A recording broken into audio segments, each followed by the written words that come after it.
پھر ایک اور واقعہ پیش آ گیا۔ اس دن کوثر اپنے کمرے میں آرام کی نیند سو رہی تھی کہ اچانک ہی نیاز علی نے کوثر کی گھٹی گھٹی آوازیں سنی۔ وہ چونک پڑا۔ اس نے جلدی سے اپنی جگہ سے اٹھ کر روشنی جلائی اور کوثر کو دیکھا۔ کوثر اس وقت خوفزدہ انداز میں بستر پر تڑپ رہی تھی اور یوں لگ رہا تھا کہ اس کی آنکھیں نکل پڑی ہوں۔ یوں محسوس ہوتا تھا جیسے کسی نے اس کا گلا دبوچ رکھا ہو اور وہ ان نادیدہ ہاتھوں سے اپنا گلا چھڑانے کی کوشش کر رہی ہو۔ نیاز علی اس کے پاس پہنچ گیا اور اسے زور زور سے پکارنے لگا۔ بمشکل تمام کوثر کی گھٹی گھٹی آواز نکلی، بچاؤ، بچاؤ مجھے، مجھے بچاؤ۔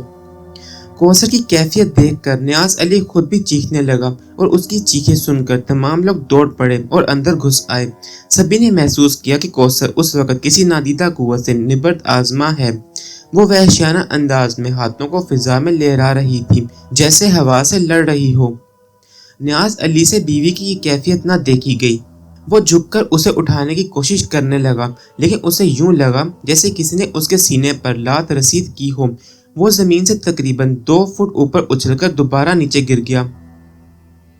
اس کے ساتھ ہی کوثر بھی بستر سے اچھل کر نیچے آ گئی۔ اس کے بدن پر کافی زور سے چوٹ لگی تھی۔ باقی تمام لوگ شدت خوف سے کپکپا رہے تھے۔ بہرحال کوثر اور نیاز علی کو زمین سے اٹھایا گیا۔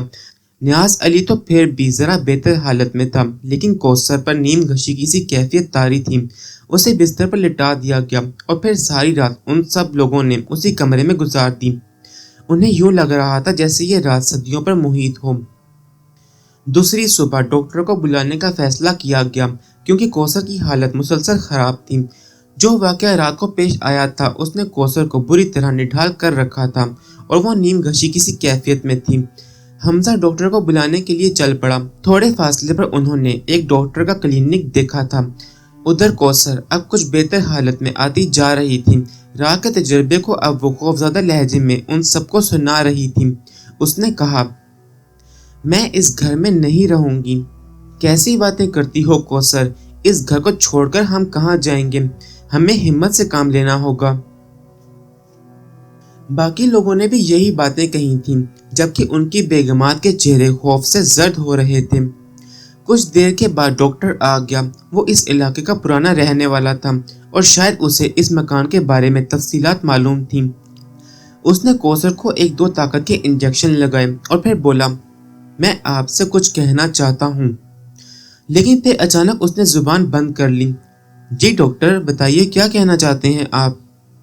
نہیں، کوئی ایسی خاص بات نہیں ہے، میں نے انجیکشن دے دیا ہے، آپ ان کا خیال رکھیے۔ ڈاکٹر فیس لے کر چلا گیا۔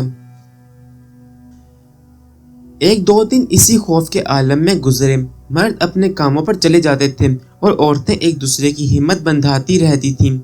پھر کچھ دن کے بعد ایک دن اچانک سیڑھیوں سے کسی کے اوپر جانے کی آواز سنائی دی۔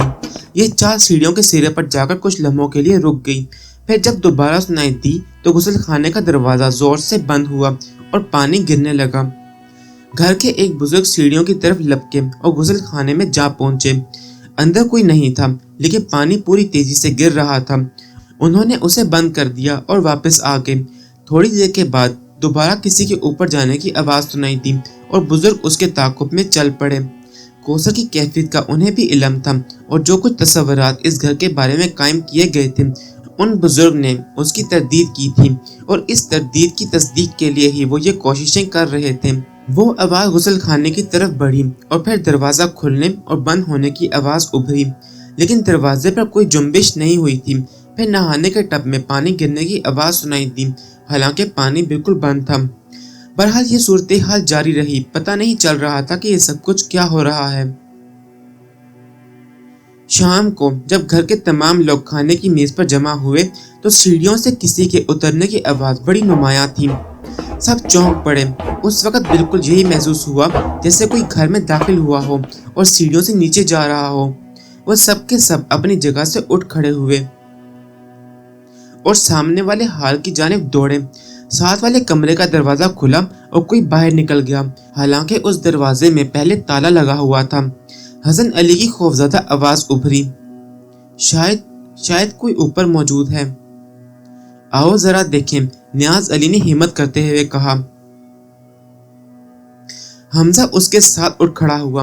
وہ آگے بڑھنے لگے۔ ابھی انہوں نے چند ہی سیڑھیاں طے کی تھیں کہ اچانک انہیں بھاری قدموں کی آواز سنائی دی۔ کوئی نیچے آ رہا تھا۔ ان کی نگاہیں آنے والے کا جائزہ لینے کے لیے بھٹکنے لگیں، لیکن کوئی نظر نہیں آیا۔ البتہ ایک لمحے کے لیے انہیں محسوس ہوا جیسے کوئی ان کے جسم کو چھوتا ہوا گزر گیا ہو۔ اس کے علاوہ سانس کی ہوا بھی حمزہ کے چہرے سے ٹکرائی تھی۔ پھر ساری سیڑھیوں پر ایسی بدبو پھیل گئی کہ ان کے لیے وہاں رکنا مشکل ہو گیا۔ وہ تیزی سے واپس نیچے اتر آئے اور عورتوں کے پاس پہنچ گئے۔ فرزانہ نے خوفزدہ لہجے میں کہا، کیا ہوا؟ کچھ نہیں۔ یہ بدبو کیسی آ رہی ہے؟ کوثر نے سوال کیا۔ پتہ نہیں۔ اب سبھی متاثر ہو گئے تھے۔ ان واقعات کے بعد مکان چھوڑ دینا انتہائی ضروری تھا، لیکن وہی بد نصیبی، کرایہ کم تھا اور اب تک وہ اپنے آپ کو اس دھوکے میں رکھے ہوئے تھے کہ یہ صرف وہم ہے۔ لیکن اب خوف سب کے دلوں میں جا گزین ہو گیا تھا۔ عورتوں کی تو بڑی بری حالت تھی۔ وہ لوگ سر جوڑ کر بیٹھ کر یہ سوچ رہے تھے کہ اب کیا کرنا چاہیے، کہیں ایسا نہ ہو کہ کوئی بڑا نقصان پہنچ جائے۔ کوثر خاص طور سے خوفزدہ تھی۔ اس نے کہا، میں نے کہہ دیا ہے کہ اگر تم لوگوں نے مکان نہ چھوڑا تو ہم لوگ تو اپنے اپنے گھر چلے جائیں گے۔ تھوڑا سا وقت اور گزار لو کوثر، ہو سکتا ہے ہماری غلط فہمی دور ہو جائے۔ نیاز علی نے اسے سمجھانے کی کوشش کی، لیکن وہ سلسلہ مسلسل جاری تھا۔ ایک رات جب وہ گہری نیند سو رہے تھے تو اچانک ہی گھوڑے کے ہنہنانے کی آواز سنائی دی۔ کوئی ٹانگا تھا جس کے پہیوں کی کھڑکھڑاہٹ سے ایک عجیب سا شور پیدا ہو رہا تھا۔ یہ شور آہستہ آہستہ مکان کے پیچھے جا کر بند ہو گیا۔ پھر انسانوں کے باتیں کرنے کی آوازیں آنے لگیں اور یوں لگا جیسے ٹانگے سے کچھ اتارا جا رہا ہو۔ یہ ہنگامہ تقریباً ساری رات جاری رہا۔ یوں لگ رہا تھا جیسے تختے اتار اتار کر نیچے پھینکے جا رہے ہوں۔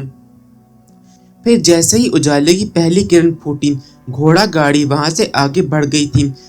بھائے کچھ بھی نہیں تھا۔ ایک دن ایک اور افتاد پیش آئی۔ مکان کے عقب میں ایک پرانا کنواں تھا جو خشک اور اس کے ارد گرد جھاڑیاں لگی ہوئی تھیں۔ اس دن سورج طلوع نہیں ہوا تھا اور گھر کے مکین بہت جلد جاگ گئے تھے کہ اچانک انہیں کنویں کے اندر سے چیخنے چلانے کی آوازیں سنائی دینے لگیں۔ کوئی بدحواسی سے چیخ رہا تھا، بچاؤ بچاؤ۔ ایسا لگ رہا تھا جس سے کوئی کنویں میں گر پڑا ہو۔ حمزہ ذرا بہادر آدمی تھا۔ وہ اکیلا ہی دوڑ پڑا اور کنویں کے کنارے پہنچ گیا۔ کون ہے؟ کون ہے؟ اس نے چیخ چیخ کر پکارا، لیکن کچھ نظر نہ آیا اور نہ ہی اس کے بعد آواز سنائی دی۔ بہت دیر تک وہ وہاں کھڑا رہا اور جب واپس پلٹا تو ایک بار پھر چیخ سنائی دی، بچاؤ بچاؤ۔ اتنی دیر میں حسن علی اور نیاز علی بھی وہاں پہنچ گئے۔ انہوں نے بمشکل تمام حمزہ کو وہاں سے واپس ہٹایا، لیکن نہ جانے کیوں حمزہ کی حالت کچھ خراب سی ہو رہی تھی۔ اس کی گردن کے رگیں پھولی ہوئی تھیں اور چہرہ سرخ ہو رہا تھا۔ کچھ وقت اور آگے بڑھا۔ یہاں جو کچھ ہو رہا تھا وہ لوگ اس کے عادی ہوتے جا رہے تھے۔ خاص طور سے عورتیں بھی وہاں سے واپسی کے تقاضے نہیں کرتی تھیں۔ جو ہنگامہ آور چیزیں ہو رہی تھیں اس کا پس منظر ان میں سے کسی کو معلوم نہیں تھا۔ وہ واقعی بہادر تھے اور مجبوریوں کا شکار بھی۔ بہرحال وہ اپنے معاملات میں مصروف رہے۔ ایک دن حسن علی اپنے کمرے سے باہر نکلا اور باورچی خانے میں داخل ہو گیا۔ باورچی خانے میں اونچی اونچی الماریاں بنی ہوئی تھیں اور ان الماریوں پر ان لوگوں کا سارا سامان بھی چنا ہوا تھا۔ چنانچہ اس نے ایک چھوٹے سے باکس پر کھڑے ہو کر ایک اونچے طاق کی کوئی چیز اٹھانے کی کوشش کے لیے ہاتھ بڑھایا ہی تھا کہ اچانک زمین حرکت کرتی ہوئی محسوس ہوئی اور وہ ایک دھماکے سے سر کے بل گرا۔ تاریک کمرے سے کسی کی آہیں سنائی دینے لگیں، جیسے کوئی گہری گہری سانسیں لے رہا ہو۔ بمشکل تمام وہ مرتبان اٹھا کر واپس پلٹا۔ دروازے تک پہنچا ہی تھا کہ آہیں دوبارہ سنائی دینے لگیں۔ اب یہ آہیں غصے اور اضطراب کی کیفیت بیان کرتی جا رہی تھیں۔ پھر تاریک کمرے کا دروازہ زور سے بند ہو گیا اور دروازہ بند ہونے کے بعد شور بھی رک گیا۔ جب اس نے یہ بات دوسروں کو سنائی تو انہوں نے اسے اس کا احساس اور وہم قرار دیا۔ وہ لوگ ان باتوں کا مذاق کیا کرتے تھے۔ ایک دن نیاز علی کی والدہ تیسری منزل پر جانے والی سیڑھیاں طے کر رہی تھیں۔ موسم بہت خوبصورت تھا۔ آسمان پر صبح ہی سے بادل چھائے ہوئے تھے۔ وہ دروازہ کھلا چھوڑ کر چھت پر چلی گئیں۔ جب وہ چھت پر پہنچی تو ایک جھٹکے سے دروازہ بند ہو گیا۔ انہوں نے بہت کوشش کی لیکن دروازہ نہ کھل سکا اور اس لیے انہیں کئی گھنٹے وہاں گزارنا پڑے۔